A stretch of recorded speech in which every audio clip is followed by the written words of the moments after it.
4, 5.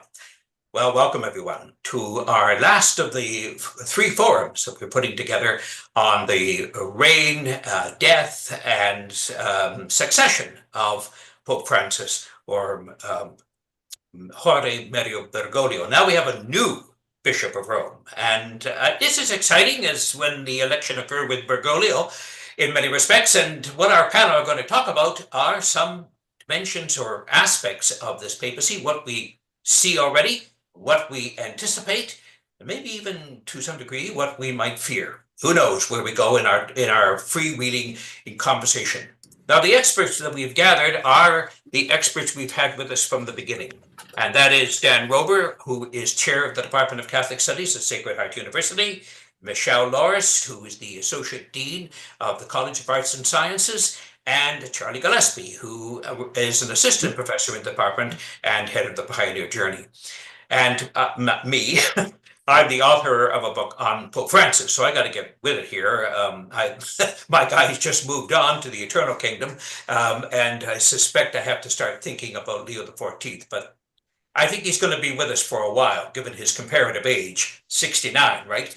Anyway, let's start it off by just simply asking, and if we can reflect on the fact that we don't have a huge amount of time, try to self-censor in terms of the length of our responses. When you feel that it's done, I don't want sound bites.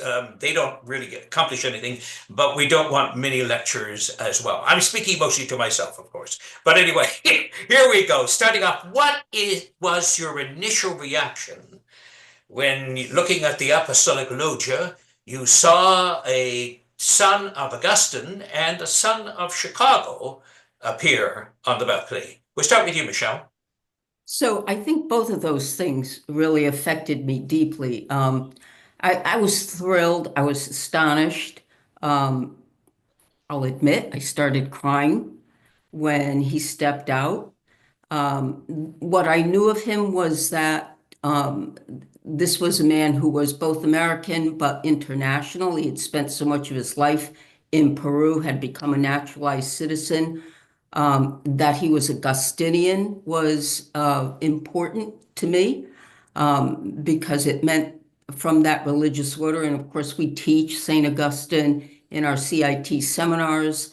And so I was connecting to what we tell our students about Augustine and what they read in the Confessions. I knew he was a moral voice for us, and I felt, and when I saw him, and I saw the gentle demeanor, a man of, I experienced it as a humble person coming forward, and his first words, which maybe we'll take up later, were "Peace be with you." And that he wanted to bring that to everyone, to our hearts, to our families, to the world. I was overwhelmed with just emotions and thrilled that that Pope Leo XIV is our next Pope. Thank you, Charlie. Charlie, can you jump in here? What was your first reaction? So the true story is that when I heard Robert Prevost's name, I started jumping up and down and screaming with glee and delight. And I think the reason for that for myself is because of his self-identity as a son of Augustine. For me, the idea that the Holy Roman Pontiff is going to be helping the church continue to center the heart and continue to center desire and call and what it means to see God at work in the world, not as a separate element of our lives, but actually the principle where we enjoy human existence. Let this restless heart be really excited to be in the world. Over time, as I've learned even more, I got excited about him taking the name of Leo XIV. And as Michelle so beautifully just said, there's something about the first comment being the words of Christ, "Peace be with you," a reminder that the church is allowing us to find peace even in our difficult world right now. That's something that touched my heart very deeply. Thank you, Charlie. Dan, your first reaction. So what I'll say is I was surprised not so much that he was elected, but when he was elected. This may have come up in our discussion last week, but it certainly came up in other conversations I've had about this conclave, and I was perhaps credited with a slight bit of soothsaying by Newsweek with a quote that appeared almost immediately upon his election, because I had spoken to a reporter about his name the other day. I had Prevost in my kind of top 10 candidates, but not really in the top 3 or 4. I saw him as kind of occupying a sort of backup slot in the lane, so to speak, occupied in most people's imagination by Cardinal Parolin, the Secretary of State, who I had questions about throughout the process of whether he really kind of had what it took to persuade the cardinals that he was electable. That turned out to be accurate. But based on all of that, I assumed that an early election, which the 4th ballot is quite early in terms of how these things can go, and in terms of being able to coalesce around a candidate who's not as at the top of everyone's lists. So I was a little surprised that he emerged, which clearly gives you a sense that he must have had good support going in. And that also ties into reporting I had seen last week that he had had the support of Cardinal Oscar Rodriguez Maradiaga, as well as Cardinal Christophe Pierre, the nuncio to the United States, both of whom were quite close to Pope Francis. I had also seen on social media that he had strong support from Cardinal Cupich. So it's clear that a number of cardinals who were close to Pope Francis, and also close to the situation in the United States, were very much pushing his candidacy in a way that must have led to him getting quite a number of votes right out of the gate, which is a bit surprising. But so that's I was surprised at the speed at which this particular person was elected, and at the choice to elevate an American, although, as Michelle indicated, a different kind of American. Yeah, I want to come back to that point in just a minute. My initial reaction was stupefaction, because it's a stupefaction. Anyway, I was stupefied by the fact that once again I got it wrong. I mean, I have an unalterable track record of calling the wrong shot, along with a lot of the other professional Vaticanisti, by the way. And I expected and actually really wanted somebody like Jean-Marc Avellino of Marseille, or Matteo Zuppi, or Mario Grech. I thought that they had the pastoral touch. I thought they had substantive training. I thought they had the experience. But the thing that first struck me, and this may address the pathetically superficial in my nature, was the fact that he chose to wear the conventional regalia of a pope's first appearance. So he had the silk mozzetta, and he had the apostolic stole. This was perfectly reflective of Benedict's appearance on the loggia, and indeed every pope before him. Francis departed by wearing just simply the white cassock and taking a more informal, less pious approach by simply saying, "Good evening." I miss that, and I think that style reflects substance. I think we're going to have a more conventional papacy, frankly. And I think that's what the cardinal electors wanted. And that takes me back to Dan's point. Why did this happen so quickly? I think if I recollect, Dan, you thought it would be on Friday. I thought it would be as late as early Monday of next week. But here it was, Thursday, that we had the new pope. Why do you think, what do you speculate was the reason why they were able to achieve such consensus so quickly? Dan first, and then we'll just go back to Charlie and Michelle. Sure. So your comments about the mozzetta actually made me reflect on something I was saying on social media, which is that Francis was as much of a vibe as an agenda in terms of his name and his pontificate, right? In the sense of a lot of, for me, and you may disagree with this, a lot of choices that Francis made were often kind of elaborated by others into kind of broader points that were sometimes actually, I think, reflective of his personality. Like, I'm not putting that on. No. Right. But I think in this case, there was a clear desire of the cardinals to continue the agenda of Pope Francis, right, to continue the agenda of synodality, which Leo spoke of immediately, and also to address the crisis of authoritarianism on the world stage.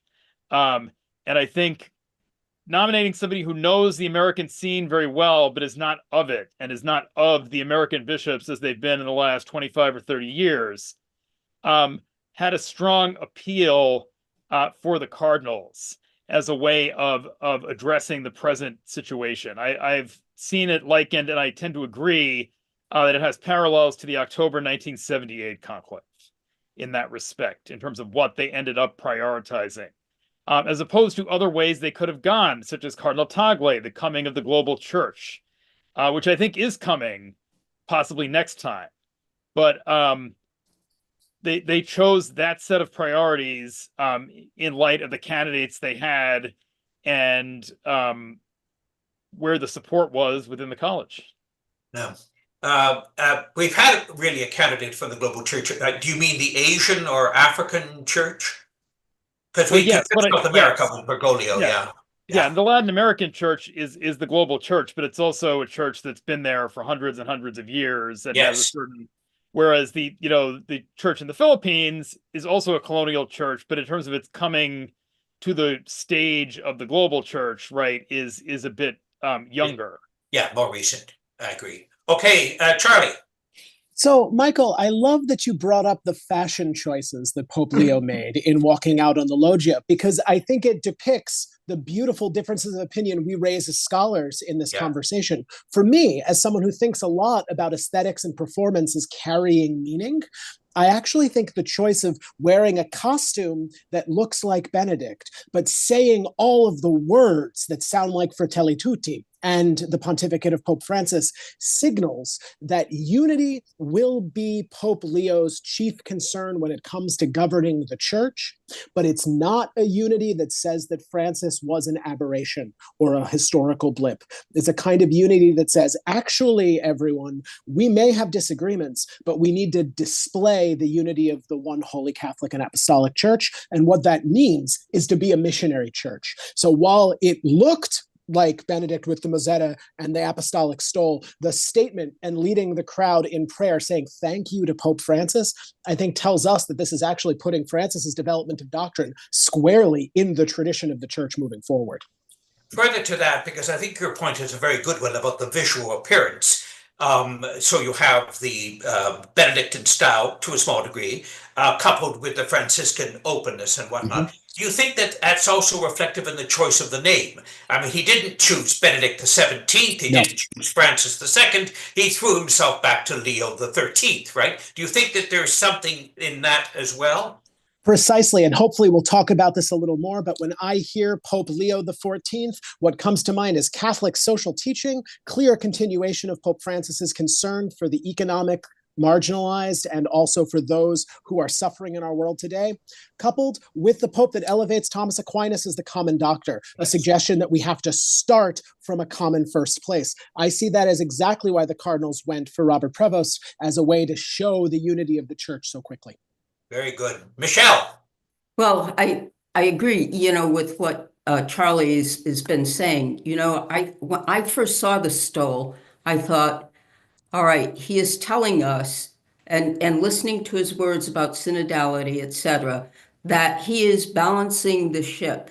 He is balancing both ressourcement and aggiornamento. He's going to keep the windows of the church open, if you will, bringing the church to the world, but he is also going to balance, bringing that unity. And I think the cardinals were thinking about that, not only what Dan said, needing to bring a statesman who could speak, on the global world about, bring a moral voice to that in the face of all of the authoritarianism, etc., but also for the church, someone who is going to speak to maintaining, I think, I want to say the doctrine of the church without upsetting the ship, but he is going to bring in synodality, and that is going to create a change. That's a new way of being church. and he is speaking to how the church can go to the margins. It is a church that he cares about the suffering of others. So that church that is moving out. So he's balancing both of those things. And interestingly enough, even though he's a quiet individual, I think he has the managerial ability, the administrative ability to do that. And so, to your point, Charlie, what he wears and what he says, spoke to both, in my mind, spoke to both of those things. Well, one of the many titles that the Pope has, of course, is Pontifex Maximus. So he's the big bridge builder, right? He builds the bridges, and perhaps the cardinals were looking for this. But in choosing their candidate, though, isn't it in part, this is too strong a word, indictment, but is it not in part a judgment on the previous papacy? So when they chose Jorge Mario Bergoglio, they chose somebody who was not of the Vatican immediate persuasion, was distant, could come in, clear house, clean out the mess in the curia, fiscal, venal, and every other way, and restore some integrity to the Vatican bureaucracy, which, by the way, he did. But of course, he went much further. Do you think that the cardinals were also saying now, all right, we've had 12 years plus of Francis's spontaneity, his openness, his generosity, his sense of humor, his diminution of the office of the papacy, making it more informal. Now we want to recover something of that previous aura around the pontificate and whatnot. And so therefore, we're going to choose someone who's going to be a slightly more stabilizing figure. Now, that has both positive and negative connotations. What do you think, Dan? Sure. So, I mean, again, some of this goes back to what I was saying a minute ago, right? That a lot of Francis's style was, I think, highly personal in a certain respect. It was, in a way, continuous in certain respects to Benedict's style, which was like, I'm going to do this job the only way I know how. In Benedict's case, that meant wearing red shoes, right? In Francis's case, it meant not putting on a mozzetta, right? But Francis did not order all the mozettas in the closet to be burnt. No. He didn't say, right, nobody else could ever do this. He kind of just said, I'm not putting that on. I also think, right, the context of Francis's election matters a lot, right? Benedict's resignation was what I called at the time an ecclesial earthquake, right? It was an event that shook things up because it was something that had not really been considered possible, except when Ratzinger said over and over again that it was possible. And went to the tomb of Celestine and said this was possible, right? So, when Benedict resigned, I remember saying at the time, right, this might open things up for something different to happen here because this is so surprising, right? This might upset the apple cart. Whereas Francis dying in office, right, when a pope dies in office and you have the funeral and you have the remembrances, that usually sets up something of continuity, even within the old kind of Italian saying about a fat pope and a thin pope. Yes. Yeah. Right? It sets up some level of, right, we want to capture something about what this person did. And there were certainly options on the table to be less continuous, right? So the initial thought to be front runner, Cardinal Parolin, who the dean of the college shouted out at the mass to begin the conclave, had kind of been signaling a dialing back, not just of papal's personal style, but of governance style, of synodality. The cardinals instead chose to move forward with synodality. I think almost anyone was going to have a more conventional style than Francis. That's just the nature of who they were as people who would, who most people who become a cardinal are, unless Timothy Radcliffe had been elected pope, right? Another religious, right, with a kind of unconventional style, right? I don't think you were going to end up with somebody as informal or spontaneous as Francis, just by design of the office and by design of how one becomes a cardinal. But again, I think the important thing is, right, that you are getting this kind of continuing of this conversation, right, and of wanting to be somebody who brings a certain kind of peace, as he emphasized. And this is something that, again, one might reflect on Leo the 13th, right? Leo the 13th becomes Pope after Pius the 9th, who is an epical Pope, right? But also divisive in certain respects, in terms of like becoming a prisoner of the Vatican. I think that that's an understatement. Yes. So, Leo the 13th was a stabilizing force, right? He is somebody who, Rerum Novarum, right, did not invent any new principles. It systematized things that existed within the tradition, right, to respond to the times. So in that way, again, taking the name Leo is hearkening back to another stabilizing pope who took his predecessor's achievements, of kind of creating the modern papacy and making them more sustainable for the long run.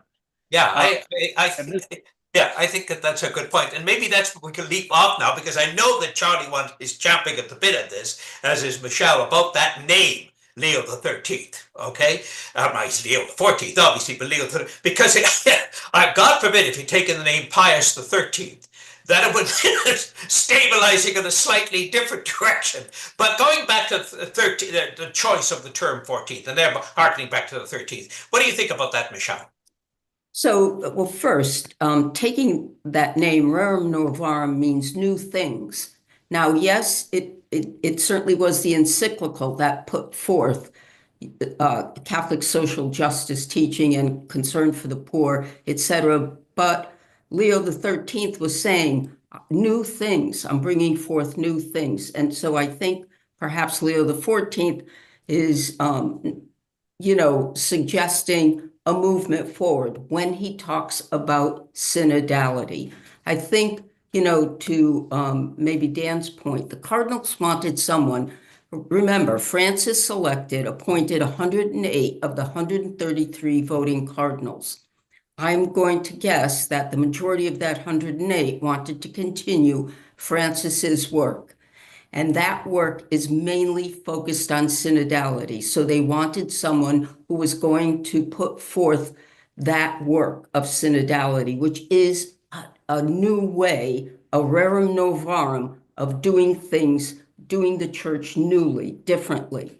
At the same time, there is polarization in the Catholic Church. And we saw it clearly when we started to see the conservative elements talking about, in Rome, before the conclave, et cetera. We see it certainly with the American bishops. So my thought is that the cardinals were also thinking we need a stabilizing leader, someone who will have a manner, a style that will not only continue Francis's work, but will also assuage the anxiety of those who are concerned. And I want to say something about Francis's style. I get that his style is very off the cuff, liberal, etc., and it appeared as if he was, radical. But tell me, what doctrine did he change? Not an iota of doctrine. He absolutely held to the Petrine principle. I think, Leo the 14th was pretty clear about that in his homily today. And Francis said, he never changed anything about the sacrament of marriage. All he said was, maybe give some other people, an ordinary blessing because they're human beings and God loves all of us. But he never changed doctrine. But people, I think, got confused maybe or misled by his style, rather, thinking, oh my God, he's upturning the church. He wasn't. So I think the cardinals, back to Leo the 14th, are thinking about someone who will bring that clarity, that moral clarity, if you will, but at the same time will be moving the church forward in a slow, steady, but clear way. Yeah, I think that there's much truth in that. What worries me in a way is not that there's any criticism. There is criticism of Francis's departing from doctrine, and that's of course complete falsehood. There was no change in doctrine. There was a little change in many practices and positions of the church, but he humanized the papacy. And I have to tell you, that was the most telling achievement of this pontificate. Popes aren't Absolutely. innovators, but they Yep. can be disruptors. John the 23rd disrupted the way the papacy had been exercised. Francis disrupted the way the papacy had been exercised. So it makes some kind of sense to say, well, now we have to kind of mitigate some of this disruption, and we have to go back and we have to find a pontiff who is more ironic or listens more or whatever. Well, we'll see how that. I mean, the proof will be in the papal pudding, right? We have to wait and see what happens. But one of the things that would help direct us will be the first encyclical, right? The first encyclical of each one of the popes in recent decades has told us what they think theologically and where they want to go. So the first encyclical by Leo XIV will be an important foundational document.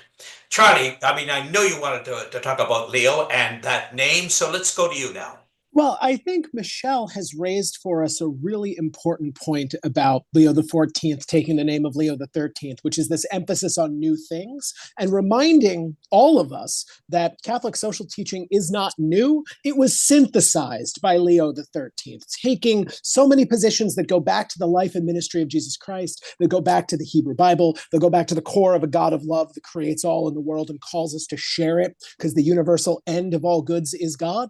That emphasis on the common good was synthesized by Leo XIII, and we also see in him a synthesis of the First Vatican Council. I wonder, with this name of Leo, are we also going to see a synthesis of the Second Vatican Council as it was disrupted in the so-called reform of the Reform under Pope Francis, as it was brought to the fore that synodality is what a post-conciliar church should look like? Are we going to see the systematization and synthesis of that vision under Pope Leo XIV? I think so. I think there was a real chance of the person who was elected was going to synthesize by reducing the disruption we got from Pope Francis. And I think what we're going to see from Pope Leo is a synthesis that harmonizes, that brings it forward. And that's also what we saw in the pontificate of Leo XIII. You know, we've got Leo now taking over the position of leadership. We have, I think, agreed among ourselves that the cardinal electors were concerned about continuity, but they were also concerned about unity. They've looked at a fractious church, a divided church, and they're trying to find ways of building grounds of connection. Do you think that an American pope, and I know he's also Peruvian, and he's spent decades working in Latin America, and he's been positioned. He hasn't been in Rome all that long, actually, but I mean, he was certainly in part educated in Rome at the Angelicum. Do you think that now that we have the Premier Lord Temporal, Donald Trump, and now the Premier Lord Spiritual, Robert Prevost, both in charge of these large institutions, is this an opportunity for rapprochement, for healing, for growth, or for further division?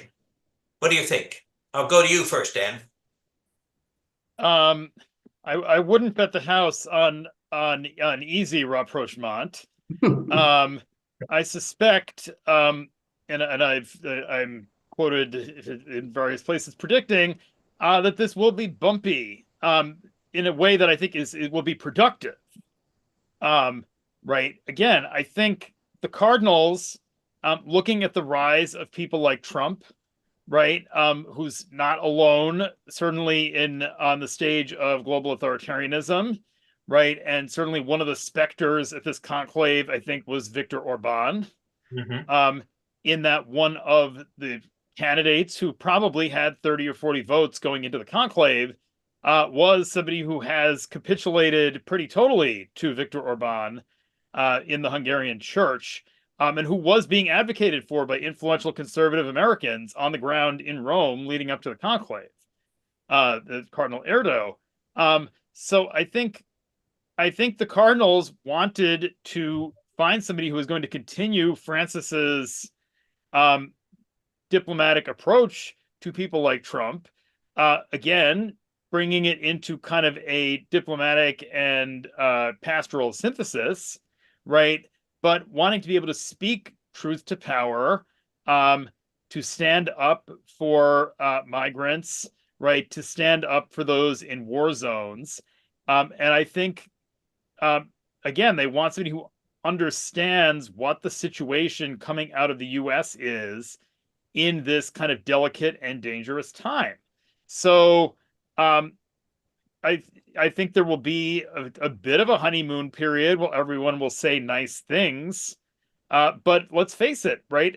One of the fascinating aspects of where we are now in the 21st century church is we have a pope with retweets. And pretty immediately, right, we had Prevost retweets of criticisms of J.D. Vance, right? People commented he didn't tweet anything all of last year, all of 2024. And this year, he sent out like 5 things, and a lot of them are critical of the Trump administration. So clearly, right, this is going to be a relationship that is going to be tense.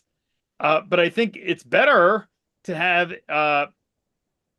a tension that's grounded in truth and expressive of the truth of the gospel than to have an irenicism that is burying that or refusing to say anything about atrocities. True enough. I can indulge my patriotic instincts for a minute and say that if Canadian had been elected Pope, he would have a much easier time with our current Prime Minister, Mark Carney, than he would have with President Trump. The issue then, and we'll just go back now to Charlie and then to Michelle again. The issue then is, does the election of an American Pope constitute a way forward, or is it going to hamper or significantly hobble the work of Pope Leo XIV, or just we simply don't know how this is going to play itself out? It would have been easier to work with Biden. You will remember that Pope Francis called Biden a good Catholic, whereas most of the American bishops thought otherwise.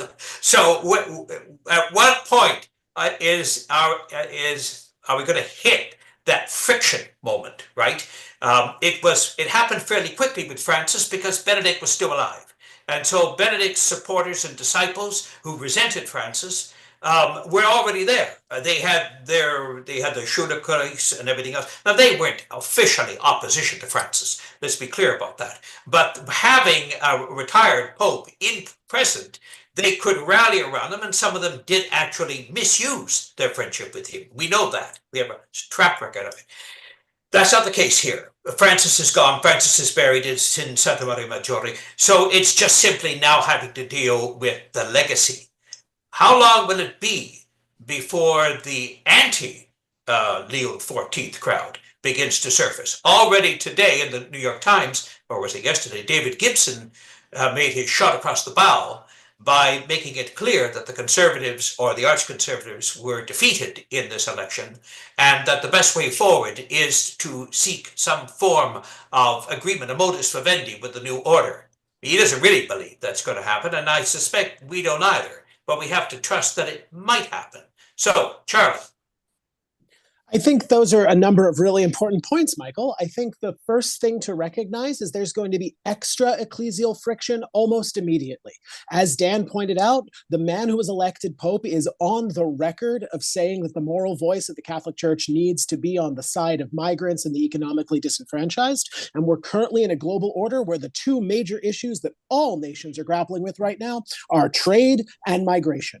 And I think you're going to immediately see that the spiritual guidance of the Pope is going to raise the ire of those outside the tradition.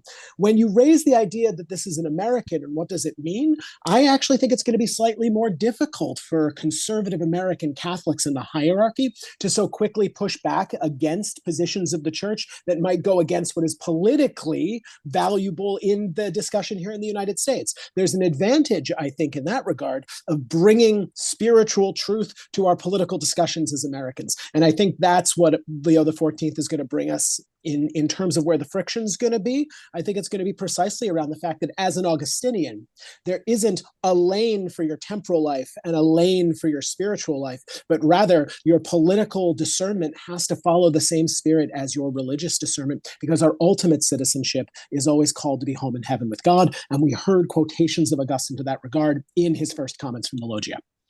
That's right. I don't know whether it was Michael Sean Winters or whether it was Christopher White, but one of the two of them said that of the 10 voting American cardinals, Prevost would have been the only one that was electable. Do you think that that's true, Michelle? That, say that again? That of the 10 American cardinals who were at the conclave, the only one who was potentially electable was Prevost. Yeah, I think we were talking about that even at the end of our last episode when I had brought up why can't, what is the issue with an American can never, be elected? And Dan had said, well, perhaps the only one who's electable will be Prevost. And I think that is what has already been said. He will bring a strong moral, spiritual voice. And I don't think he'll back down from that. And that will have to, if you will, bewilder the Catholic following, both the conservative and the liberal, because of, what Charlie said. Our spiritual and our political lives have to align. And so, and in terms of bringing that voice, it will be a stark contrast to what Trump is doing and saying. Now, in the beginning, maybe they'll be very nice, but as Dan pointed out, there will be turbulence.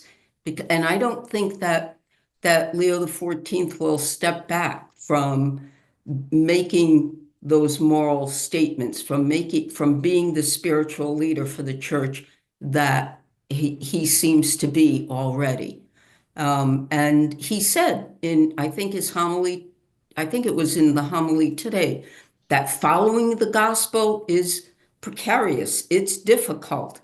And so I think he's telling us he already knows that, but we can't stand back from that. In his opening remarks, he said, evil will not prevail. Do not be afraid to proclaim the gospel. If he means that in his innermost being, and I truly believe he does, and he speaks that as an Augustinian, as the pastor of the Catholic Church, the Roman Catholic of 1.4 billion people, I think, the contrast is going to be clearly there. Will it create some turbulence? Probably. But will we need that? Absolutely. Let's look at the personal makeup of the man.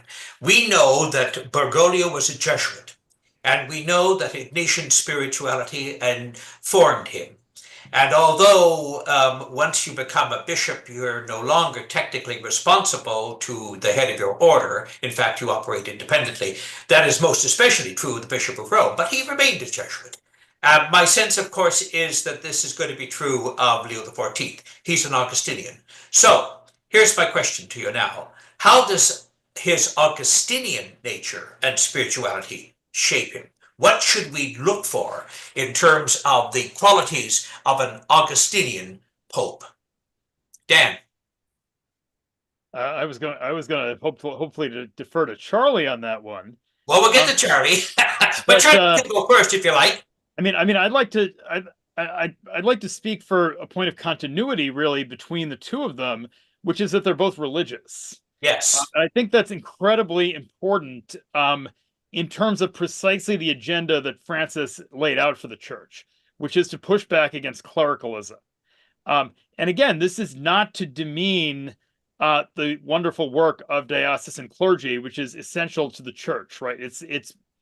They are the representatives of the church to 90+% of the faithful. And that's really important to say.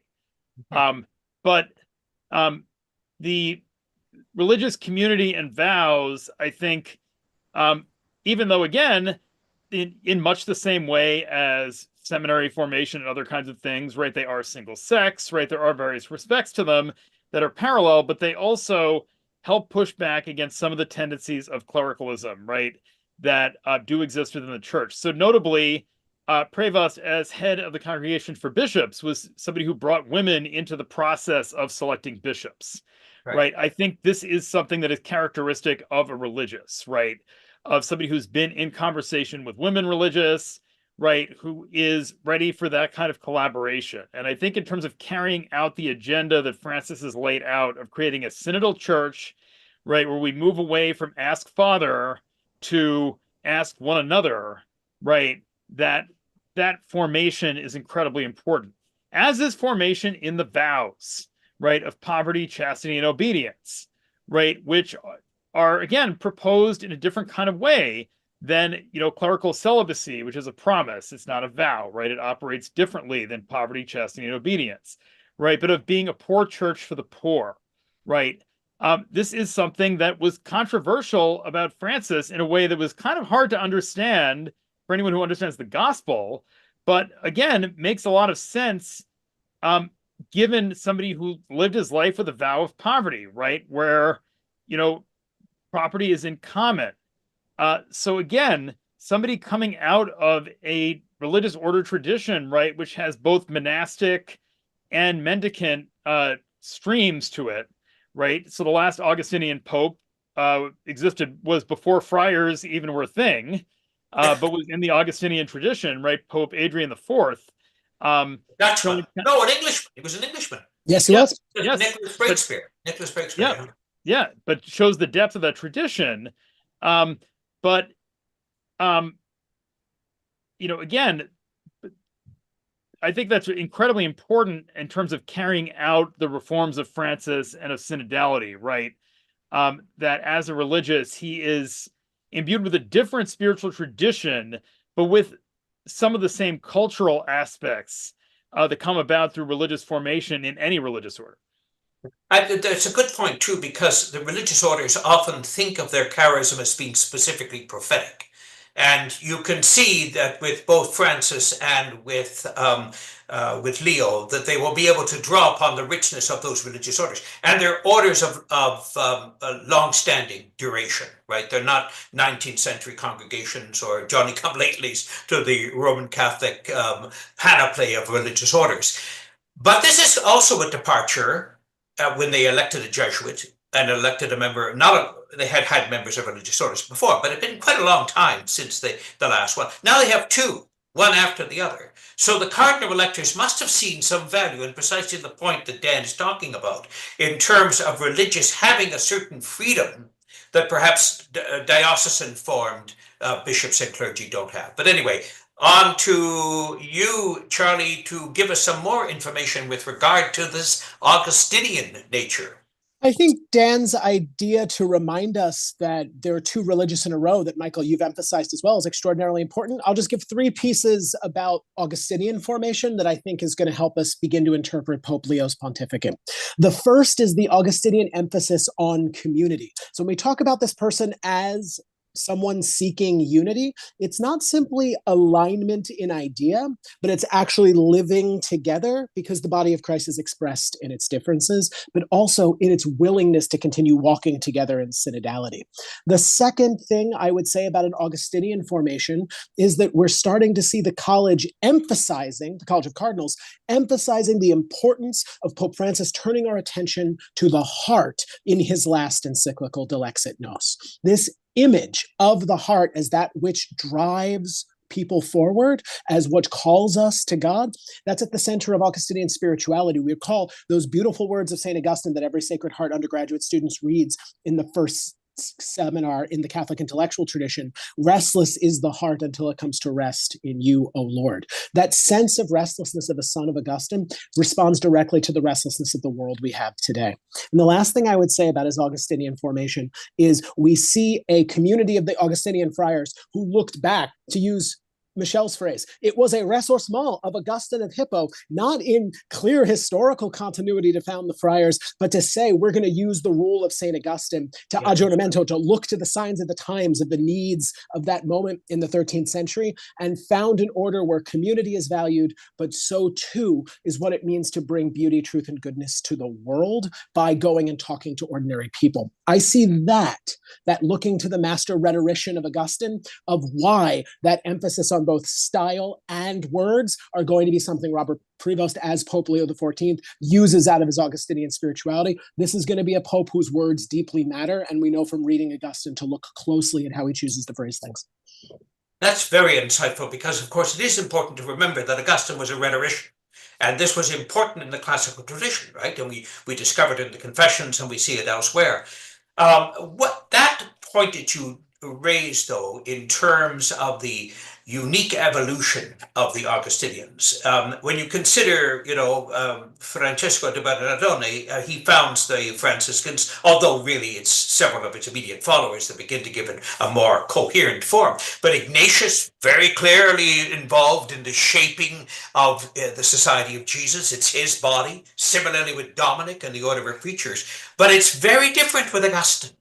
I think the point that you raised there is very interesting, because it suggests a fluidity, an ability to adapt, an adaptability or resilience that may be qualities that surfaced in the Leo XIV administration.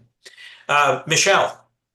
So I'm going to have to repeat some of the things they said, but if you, community is really important, as Charlie pointed out, living in community. And Leo XIV lived in community before he became the prior general. So he understands that experience. And that experience, I think, moves towards synodality, being together, listening to one another. He's also noted to be a keen listener. And that is key to synodality, but that's also key to living in community together, even though there is a superior general. I think the other thing about our hearts are restless until they rest in thee, today in his homily, he, to your point about the anti-clericalism, he called upon them to move aside, to leave room for Christ. That's partly what he said, make yourself small and leave room for Christ. And I think that comes also partly from living in a religious community, if you will. And I think you see that in all of the, not just Augustine, but that was what Augustine was learning in the Confessions, wasn't it? He had all of the things that he wanted, the fame, the fortune, the money, the women, etc. Right? He learned that he had to move all of that over and make himself small to make room for God in his restless heart.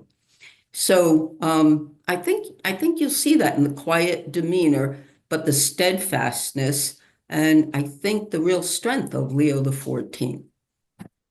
Well, we've established, I think, quite reasonably the qualities that are going to be so important in the exercise of this Petrine ministry. And I really appreciate the fact that we've been talking about this Augustinian formation, because that helps, and I think would help our viewers to better understand what it is that shapes him and how it grounds him in his own spirituality. But at a pragmatic and practical level, because we're getting some questions that are coming from some of our viewers already, and I've just picked up the first one. How do you move that into a strategy of redress and reform, which is what Francis did? He had to address the corruption and the inadequacies and the mismanagement and the venality and even sexual depravity that came to define various qualities of the Roman governance. And so he did that, and he created his council of cardinals. He did all kinds of things, and he was mostly successful, by no means entirely so. So then he began, but he was also in the process of initiating reform, but not the kind of radical reform that upturns the structure. And that's what you've all consistently talked about. He didn't change doctrine, right? He changed approach, methodology maybe, but not doctrine. But he also had to deal with warring prelates, wherever they were, where the liberal prelates in the German episcopate, conservative prelates in the Hungarian episcopate, all arch-conservative prelates in the American episcopate. So he had to deal with those. Now, how do you think, because this is where the rubber hits the tarmac, if you like. I mean, it's one thing to articulate the ideals and to have an in-depth spirituality, but you're also the governor of the Universal Roman Apostolic Church. And you have, 6,000 bishops or 7,000 to report to you? So you have a major management challenge here. How is Leo going to deal with dissident or unhappy cardinals and bishops who don't agree and really hearken or yearn for the restoration of an earlier church where their dignity as princes of the church was important? You got to remember that Francis never really talks about princes of the church. He talks about princelings, and it's a pejorative term, right? So this is one of the reasons why I hearken back to this. I know it's frightfully superficial. But the fact that he shows up in traditional regalia in his first encounter with the people says something. Now, it may be the right strategy. I think, Charlie may be right. I've got to get that impression across that I'm of the old order, but I'm of the new order too, and I'm going to be the bridge builder between the two orders. And I think that's possibly what the cardinal electors were thinking about. But enough of me. Let's go to you, Dan, and then respond to this question about how he's going to deal with those who oppose him. Sure. Well, so I have a couple things to say about this. So there was a really good column last night in the Washington Post by E.J. Dionne. Oh, yes. And the point that he made there, which I think is very accurate about the results of this conclave, is there is now no turning back from Pope Francis, right? And this also echoes something somebody I pay attention to on social media said, which is one of the questions of the conclave was the pontificate of Francis going to be seen as a road not taken, or right, kind of the path forward? And I think we're seeing that it has become the path forward. So frankly, a lot of the way that that resistance is going to be dealt with is retirement. Right? A lot of the most intransigent cardinals to Francis's reforms and bishops are nearing retirement age, right? They will be replaced. Now, there is persuasion that needs to happen among the younger clergy, and that's particularly important. That's an important cultural issue in the church. I think that is possible. I think that can happen, but there does need to be persuasion there. And I think that goes to Charlie's point about embracing a style that throws kind of throws a rope to those people, right? The church needs those younger clergy, and it needs their conversion, not their departure.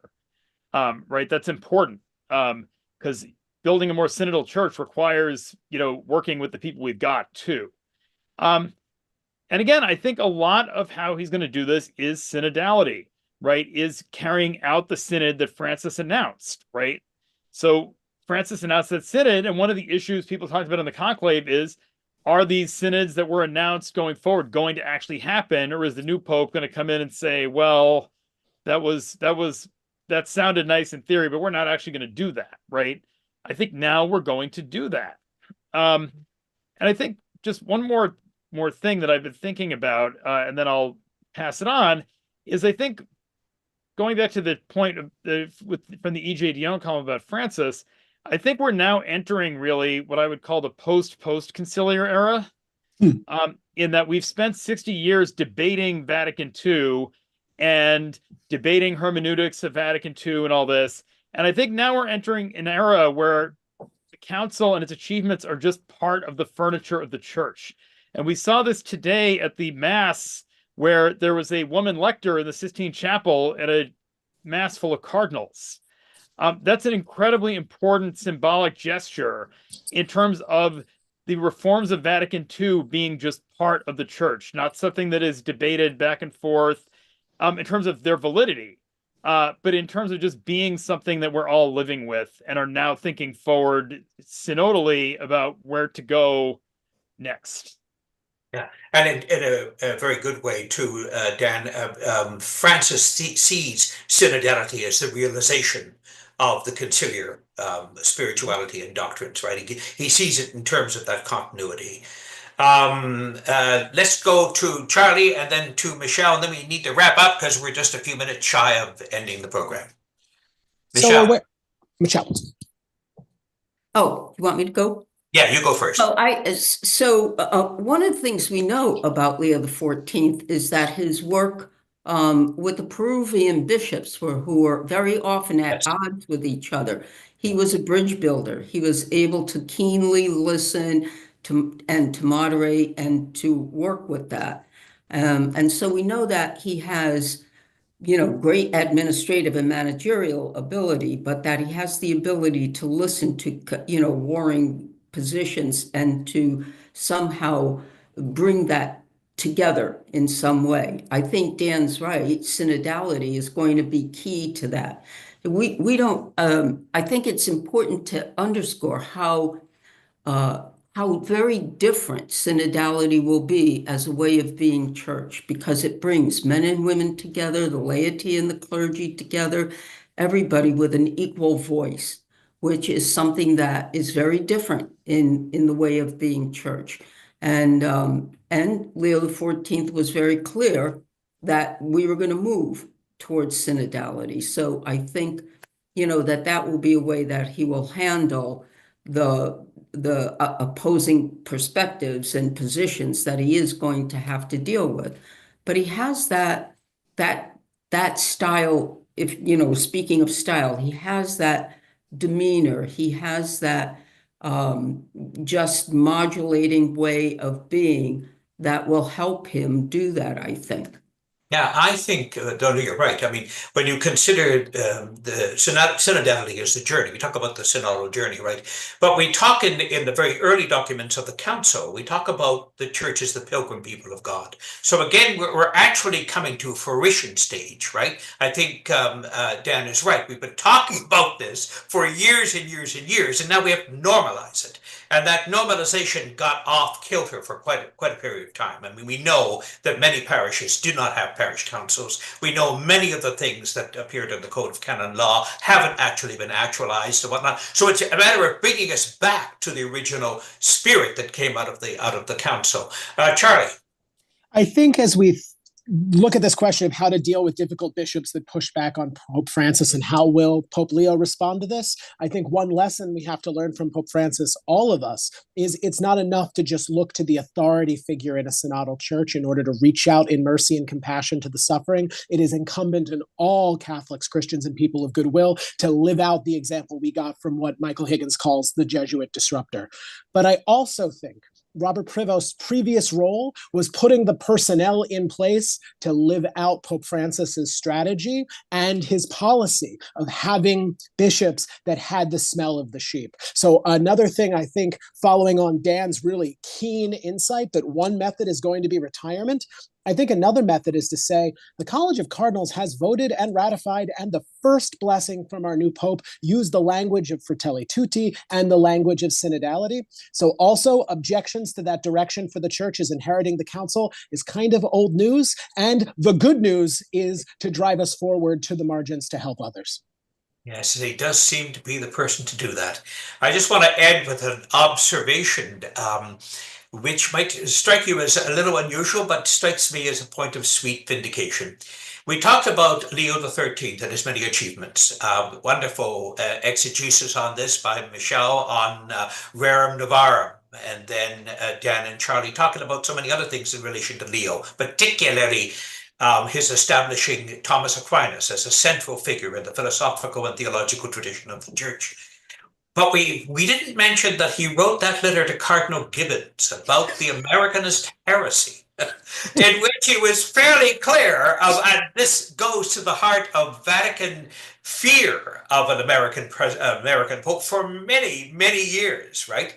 What a wonderful vindication, not of Leo's judgment about Americanism, but indeed about the growth and maturity of the American church. That the church that Leo was responding to and that Gibbons had to address is a very different church than now. That was a church that was defensive. It was a church, and you can understand it historically. There are all kinds of reasons to explain it. And we do know that the American hierarchy is often more Roman than Rome, right? And we faced those challenges. Francis did. Our dear friend at Sacred Heart, Cardinal Pierre, would often tell us about his frustration having to work with an episcopate that was basically anti the Pope. All right, this is quite a difference from the earlier time. But it does seem to me that the new Pope will do a lot of healing there and has brought a sweet vindication in the matter. Okay, this has been a great pleasure and personal joy for me, as I know it has been for all the panelists. One of the things that Sacred Heart University, particularly through its Catholic Studies program and its outreach, has done, and very successfully, is to establish precisely these kinds of forums or platforms where there is an intelligent investigation into the life of the faith in ways that are both critical and supportive and fully transparent. And as you can see in the 3 sessions we've had, We've engaged frankly and openly. We're not operating according to a particular script. We say what we think, and we draw on the richness of the tradition that informs us. So I hope you've enjoyed these three parts. And know that the work of Sacred Heart University, its ongoing work, both in catechesis and in theology, is an important element to the very mission of the institution, but also important to recognize that in many ways it's driven by the Catholic Studies Center and the Catholic Studies Department. So thank you for watching. Good night.